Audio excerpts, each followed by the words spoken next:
Bienvenue sur Dialogue, une émission de alloconakry.com. Mon invité, c'est Maury Diané. Il est le vice-président du Amex International, une compagnie américaine basée ici à Washington.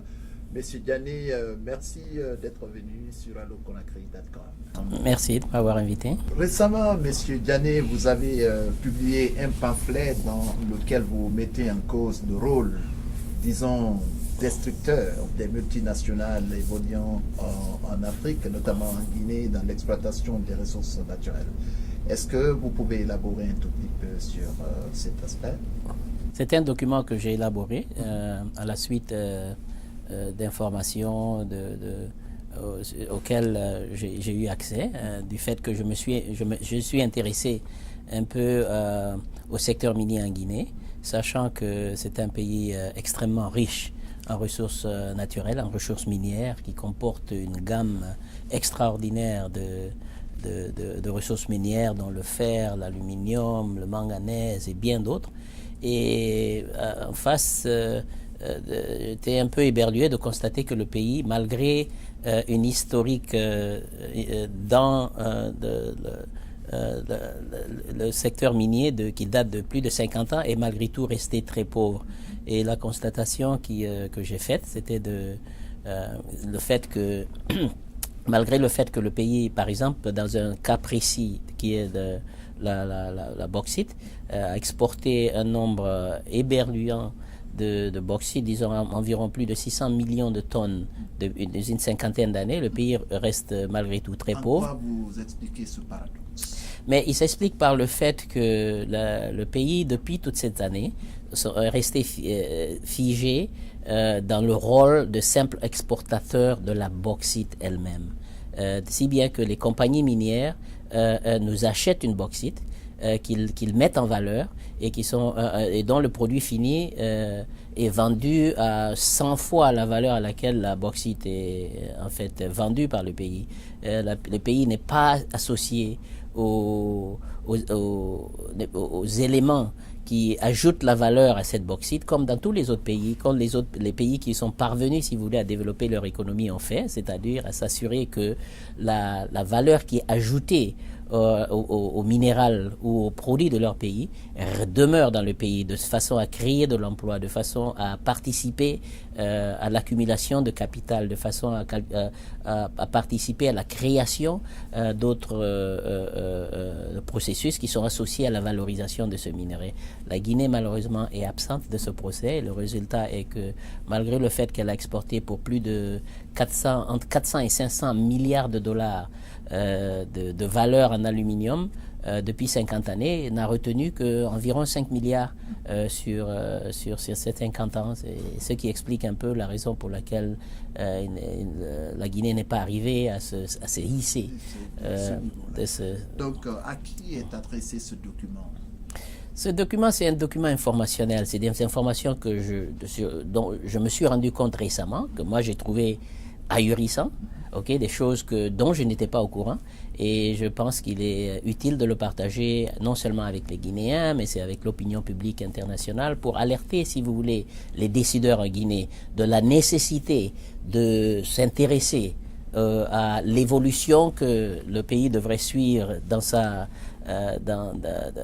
son secteur, mais aussi pour alerter les organismes internationaux, pour alerter les NGO à une situation quand même qui est un peu injuste, si vous voulez, du fait que il y a des compagnies qui s'enrichissent dans nos pays et qui oublient la nécessité de s'occuper de certaines considérations sociales.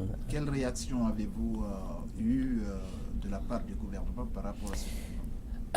Je n'ai pas nécessairement adressé le document au gouvernement. Je suis intéressé à le faire publier. En ce moment, si vous voulez, je fais une campagne d'information. Je suis rentré en contact avec certains organes de presse.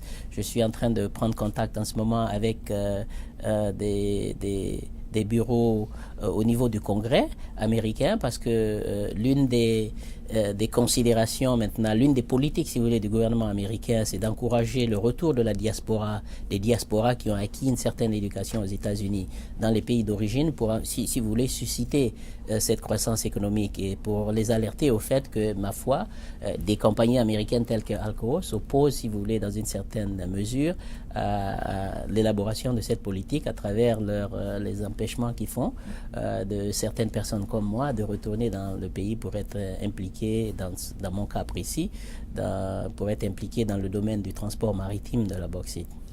Est-ce que vous pouvez expliquer comment vous avez été réfuté par Alcoa? Mais écoutez, j'ai été associé, si vous voulez, avec, je suis associé en ce moment avec la Société navale de Guinée dans un effort de participer au transport de la bauxite brute. Et de par le fait que la convention même de la compagnie des bauxites de Guinée, qui est la compagnie qui s'occupe de l'exploitation des minerais de bauxite, la convention prévoit que la moitié des produits de cette mine, des mines de la CBG doivent être transportés par des entités guinéennes. Et ça, si vous voulez, c'est une clause de la Convention qui n'a pas été appliquée de façon appropriée depuis une cinquantaine d'années. Et comme j'ai une longue expérience dans le domaine du shipping, j'ai approché, si vous voulez, le gouvernement guinéen aussi bien que la SNG pour que nous puissions avoir une entente, pour que les Guinéens puissent participer à cet effort. Mais les compagnies minières qui sont de l'autre côté, malgré la présence de cette convention, malgré une résolution du conseil d'administration, empêchent cet effort de prendre pied. Et je trouve ça pour le moins étonnant, disons. Y a-t-il des moyens pour pallier pareille situation? Oui, je pense que nous avons informé le gouvernement de cette situation et le gouvernement a pris une attitude courageuse vis-à-vis de ce fait. Et je pense qu'elle est en train de s'assurer que les droits de la Guinée vont prévaloir. Concernant justement cette exploitation des ressources minières en Guinée, récemment le gouvernement guinéen a publié un nouveau code minier. Oui.